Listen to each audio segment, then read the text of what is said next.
खुलुमबाय लोगोफोर, डियार ब्रह्म चेनेलनि खौरां नायगिरि गासैनिसिमबो गोजोन फुंबिलिनि गाहाम हामलायनाय बावहरग्रोनाय जाबाय। आं दिनै नोंथांमोननि सिगाङाव आरोबाव माखासे सानसेयारि खौरां लानानै फैबावलायबाय। आसा खालामो नोंथांमोनहा खौरांखौ खोनासंनानै मोजां मोनगोन आरो नोंथांमोनहा बे चेनेलनि गेजेरजों सानफ्रोमबो फुंबिलि समाव खौरां खोनासंनो गोसोब्ला चेनेलखौ साबस्क्राइब खालामनानै लादो आरो खौरांखौ खोनासंनानै मोजां मोनोब्ला अन्नानै लाइक, शेयार आरो कमेन्ट खालामनानै होलांब्लानो जाबाय।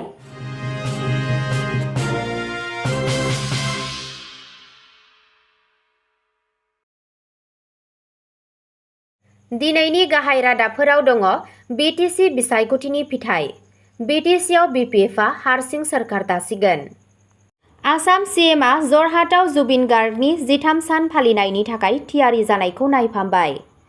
जुबिन गार्गनि हेफाजाबगिरिया 1 कौटि रां खाथायनायखौ हरफिनगोन, नलबारियाव ट्रास्टआ फोसावबाय।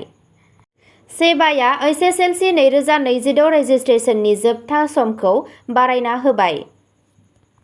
हाग्रामा महिलारिया देबरगावआव देरहाबाय नाथाय चिरांदुवाराव जेननांबाय। इन्टारनेट बन्द जानायनि नंखाय खौरां सोर गोसारहोदों? आसाम पुलिसआ नायबिजिरगोन। गोदान पानबाजार रड अभारब्रिजखौ 27 सेप्तेम्बराव बेखेवगोन। 10 बोसोर बैसोनि हिन्जावसाखौ 70 बोसोर बैसोनि सासे सुबुङा जिनाहारि खालामनो नाजादों। दानिया फैदो आबुं रादाबाव। गिबि खौराङावनो दङ बिटिसि बिसायख'थिनि फिथाइ, बिटिसिआव बिपिएफआ हारसिं सोरखार दासिगोन। बर' भुमिद आखु हाग्रामा, बेयो मानो एसेबां मुंदांखा? बड'लेण्ड पिपल्स फ्रन्ट बिपिएफआ फिन खेबसेबाव बड'लेण्ड टेरिटरियेल काउन्सिल बिटिसि सोरखार दानो थाखाय साखाफारा। बे दोलोआ आबुङै मेजरिटि लाना 28 मासियाव देरहानो हादों। बिटिसिआव मोन 40 मासि दं, जेराव मोनसे दोलोआ गौथुम दाफुंनो थाखाय मोन 21 मासि गोनां जायो। बेनिनो बिपिएफ दोलोआ मोन 28 मासि देरहानो हादों। 2021 मायथाइनि बिटिसि बिसायख'थियाव बिपिएफआ मोन 17, गोदानै दाजानाय इउपिपिएलआ मोन 12 मासि आरो बिजेपि दोलोआ मोन 9 मासि मोननो हादोंमोन। प्रमद बर'आ इउपिपिएल आरो बिजेपि दोलोनि मददजों गाहाय मावफुंगिरि जादोंमोन, हाग्रामाखौ सिगां लिंहरनांगौमोनब्लाबो। बिटिसि गोरोबथाया बड'लेण्डआव गोजोन आरो जौगाखांनायखौ बांहोनायनि थांखिजों मोनसे मख'जाथाव माइल खुन्थिया जानानै फैदों। नाथाय थांनाय 5 बोसोराव बे गोरोबथाया मावफुंनाया खम जानानै दं, जायनि जाहोनाव इउपिपिएलनि दैदेननायनि सायाव सुबुंफोरनि गोजोननाय गैयैआ बांबोगासिनो दं। बे समाव हाग्रामा गावखुंथाय आरो जायगानि बिबानगिरिफोरखौ नोजोर होनानै रायजो-राजाफोरनि गेजेराव गावनि अनसायजानायखौ बांहोनायाव गोसो होदोंमोन। बे राहाया बिपिएफखौ बिथांनि आरो प्रमद बर'नि समाव जाख्ल'नायनि अजद होसेयावबो रायजो-राजाफोरनि फोथायनायखौ लाबोफिननो खाबु होदों। बिटिसि बिसायख'थिनि फिथाइया आसामनि गुवार राजखान्थियारि थासारिखौ गोहोम खोख्लैनो हागौ, जायनि जाहोनाव गुबुन गावखुंथायारि गौथुमफोराबो गोहोम गोग्लैगोन। बिपिएफनि देरहानाया हाग्रामानि राजखान्थियारि गोहोमखौ दिन्थियोब्लाबो बिजेपिजों बिथांनि इयुननि सोमोन्दोआ रोखा नङा, मानोना बिथाङा रोखायै मुंख'दों दि बिथाङा खालि सोलोआरि मुलाम्फा होग्राफोरजोंल' बाहागो लागोन। बिपिएफआ सिगांग्रो आरो इउपिपिएलआ उन गोग्लैनायजों लोगोसे 2025 मायथाइनि बिटिसि बिसायख'थिया बड'लेण्डनि राजखान्थियाव गोहोनि सोलायनाय थासारिखौ दिन्थिदों। बे आयदानि सायाव दायो बेलासिनि खौराङाव लाबोबावनाय जागोन। नैथि खौराङाव दङ आसाम सिएमआ जरहाटआव जुबिन गार्गनि 13 सान फालिनायनि थाखाय थियारि जानायखौ नायफामबाय। आसामआ मैया जरहाटआव रुंसारि रोजाबगिरि जुबिन गार्गनि 13थि साननि गोसोखांथि फालिनायनि लाहार-फाहारनि सायाव सावरायनो थाखाय भिडिअ' कनफारेन्सनि हाबाफारि लायो। बे मेलाव जरहाटनि डिपुटि कमिशनार, जरहाटनि एमएलए हितेश गस्वामी, मरियानि एमएलए रुपज्यति कुर्मी आरो गुबुन गुबुन लोब्बा थानाय हानजाफोरा बाहागो लादों। हादोरसा सरकारा जुबिननि बिसि गरिमा गार्गजों लोगो नांनानै बे हाबाफारिखौ खुंफुंनो सान्दों आरो बिथांनि हांगारखौ फालिनायनि थाखाय जरहाटआव दैथायहरगोन।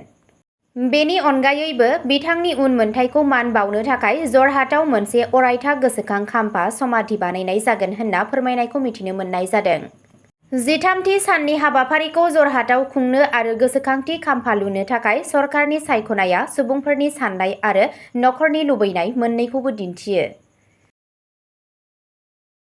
थामथि खौराङाव दङ जुबिन गार्गनि हेफाजाबगिरिया 1 कौटि रां खाथायनायखौ हरफिनगोन, नलबारियाव ट्रास्टआ फोसावबाय।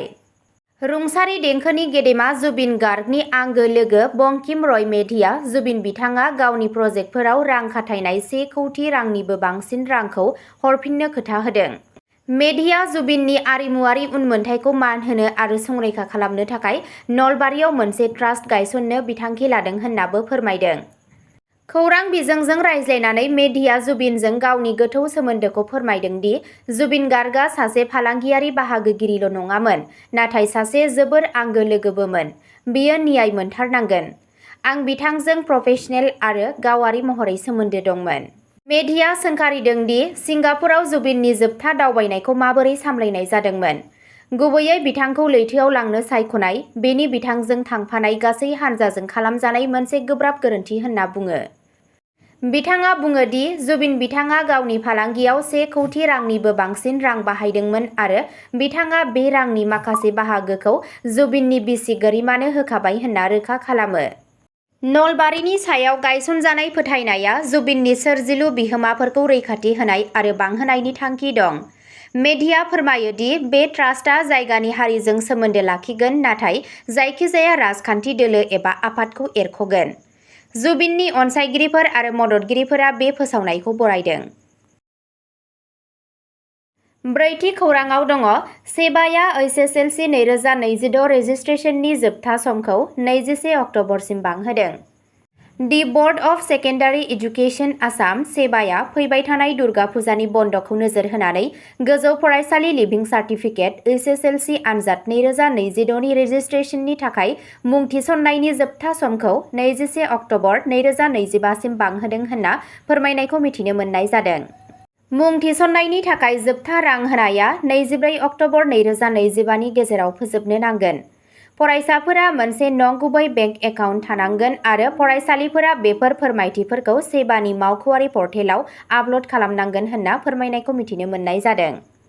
रेजिस्टार खालामनो थाखाय फरायसाफोरा sebaonline.org आव थांनांगोन, गावनि क्रेडेन्सियेलजों लग इन खालामनांगोन आरो फर्मखौ आबुं खालामनांगोन। बाथि खौराङाव दङ हाग्रामा महिलारिया देबरगावआव देरहाबाय नाथाय चिरांदुवाराव जेननांबाय। बिटिसि बिसायख'थिया बिटिसिनि थाखाय मोनसे गोनांथार जाथाय, जेराव Bharatiya Janata Party, BJP, United People's Party Liberal UPPL आरो बड'लेण्ड पिपल्स फ्रन्ट BPF बायदि गाहाय राजखान्थि दोलोफोरा गोहोनि थाखाय जुजिगासिनो दं। बेनि फिथाइया ओनसोलनि इयुननि खुंथायखौ महर होगोन। बारग' बिटिसि दैदेनगिरि आरो BPFनि आफादगिरि हाग्रामा महिलारिया देबरगाव बिटिसि बियाबाव देरहासारनानै दोलोनि रेकर्डखौ मख'जाथावै बांहोदों। नाथाय बे देरहानाया जेननायजों सुग्लायदों।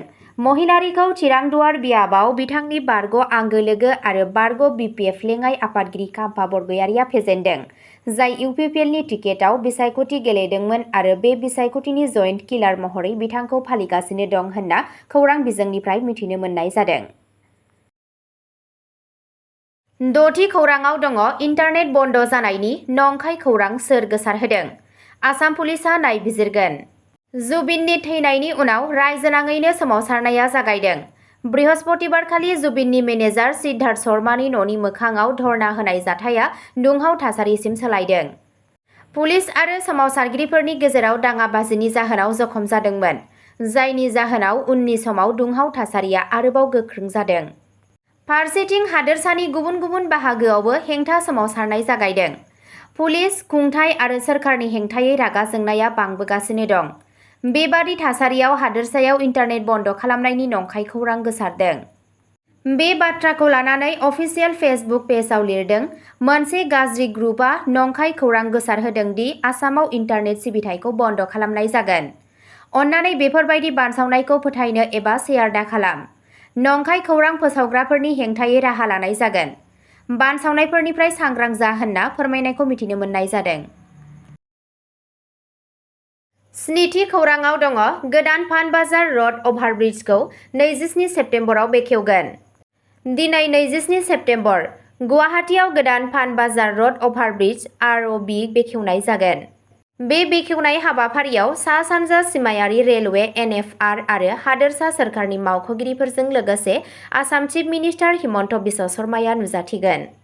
गोदान दालांनि गेजेरजों पान बाजार आरो पल्टन बाजारनि सुबुं थुबुर ओनसोलफोराव थांलाय फैलाय होंगो दोंगोखौ खमायगोन होनना मिजिंथिनाय जादों। गोदान दालांआ थांलाय फैलायखौ गोख्रै खालामगोन आरो गोरलै खालामगोन, गुबैयै फैबाय थानाय दुर्गा फुजानि समाव जेब्ला ट्रेफिक गोबां जायो। पान बाजार अभारब्रिजआ गुवाहाटीनि इनफ्रास्ट्राकचाराव मोनसे मख'जाथाव जौगाखांनायखौ दिन्थियो, जायखौ थागिरिफोर आरो दावबायारिफोर मोन्नैनिबो सानफ्रोमबोनि मोनदांथिखौ बांहोनो थाखाय महर होनाय जादों। 8थि खौरांआव दङ बकाघाटआव सासे 10 बोसोर बैसोनि हिन्जावसाखौ 70 बोसोर बैसोनि सासे सुबुङा जिनाहारि खालामनो नाजादों। आसामनि बकाघाटनि कालाकुवा गामिनि सासे 10 बोसोर बैसोनि हिन्जावसाखौ 70 बोसोर बैसोनि दिलीप रय मुंनि सुबुङा गाग्लोबदों। हिन्जावसाया गामियाव हारसिं थानायनि उनाव जाथायनि सोमोन्दै नखरनि सुबुंनो मिथिहोयो, जेब्ला दायनिगिरिया बिखौ गावनि न'आव लांनो नाजायो आरो बिनि सायाव गाज्रि आखु दिन्थिनो नाजायो। नखरनि सुबुंफोरा थाबैनो पुलिसनो खौरां हरो आरो बकाघाट पुलिस थानायाव गुदि फोरमायथि रिपर्ट (एफआइआर) थिसनो। बेनि उनाव दिलीप रयखौ हमनानै सोंथि खालामनो थाखाय स्टेशनाव लाबोनाय जादोंमोन। बे जाथायनि उनाव जायगानि थागिबिफोरा गिखांनाय मोन्दों आरो सांग्रां जानानै दं। सुबुं माहारिया सांग्रां जानानै दं। पुलिसआ जाथायनि सायाव नायबिजिरनायखौ आवगायलांनायाव थासारिखौ मोजाङै नोजोर होगासिनो दं। नखर आरो सुबुं समाजआ बिबानगिरिफोरखौ ओनसोलनि गथ'साफोरखौ रैखाथि होनो आरो बेफोरबादि जाथाया जाफिन्नायनिफ्राय होबथानो थाखाय गोख्रों आयेनारि राहा लानो खावलायदों। अब्ला दिनैनि खौरां फरायथिनाया एसेनोसै। गोजोन्थों।